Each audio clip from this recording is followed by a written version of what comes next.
Pagkatapos mabasa ni Manager Kim ang nilalaman ng chat mula sa cellphone ni Min Chol na sinasabing si Minji ay patay na. Nagsimulang umiyak si Kim at ibinagsak ang kanyang dalang malita. Sinubukan niyang tawagan ang taong nagsasabing patay na si Minji.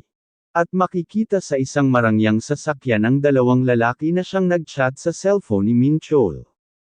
Ang lalaking nasa kaliwa ay boss. Nagtataka ang kanyang taga-sunod kung sino ang sumusubok na tumawag sa kanyang cellphone.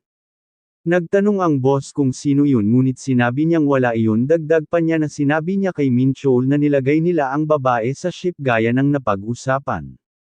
Ngunit patuloy na tumatawag ang mamero ni Min Chol na labis niyang pinagtaka kung nagkaroon ng problema. Napaisip ang boss at sinabi na wag niyang sasagutin sa pag-aakalang baka iyon ay polis. Iniutos din niya na i-block pansamantala ang numero ni Min Chol upang makasigurado. Nagtaka si Manager Kim nang biglang may lumabas na this chat is no longer exists. Agad din niyang tinanong kay Min Chol kung anong nangyayari. Labis namang natakot si Min Chol at sinabi na imposible.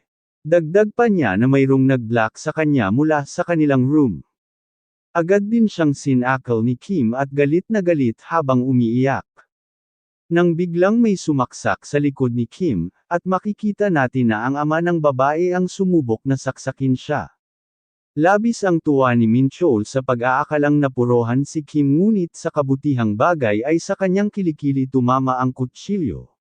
Nang inig siya sa takot dahil sigurado siyang siya ay papatayin.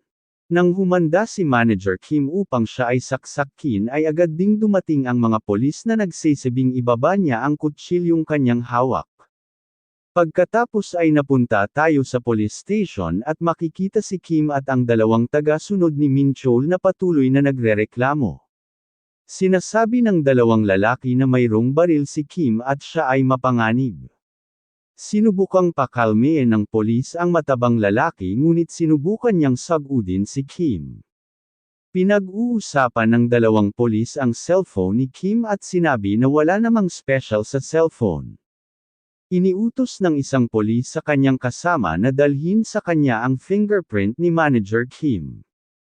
At makikitang sinisimulan ng scan ang fingerprint ni Kim ngunit walang lumabas na pagkakakilanlan. Ngunit biglang nagsisigaw ang matabang lalaki at galit na sinasabi na dahil sa kanyang anak ay nagawa niya silang bugbugin. At agad na sinipa si Kim na naging dahilan ng pagkasabsab niya sa lapag. Sinipa ng lalaki ang mukha ni Kim at sinabing siya ay basura. At sa wakas ay tuluyang naawat ng mga polis ang lalaki ngunit makikita sa pagmumuka ng lalaki ang labis na pagkabigla nang makita ang dalawang polis sa kanyang harapan at makikitang matitipuno ang mga ito. Halatang naiinis sila sa matabang lalaki at sinabi na wag siyang maingay at mas mabuting makipag-cooperate siya sa kanila. Nakilala natin ang dalawang polis na si Ching Chan at Bangsa ng Seoul Sehong District Police, codename, Compliment and Volunteer. Bigla namang may tumawag sa cellphone ni Kim at inisip ng lahat na ito ay ang suspect. Agad din nilang hinawakan si Kim upang makasigurado. Nang sabihin ng polis na ang kanyang anak ang tumatawag ay biglang nag-iba ang ekspresyon ni Kim.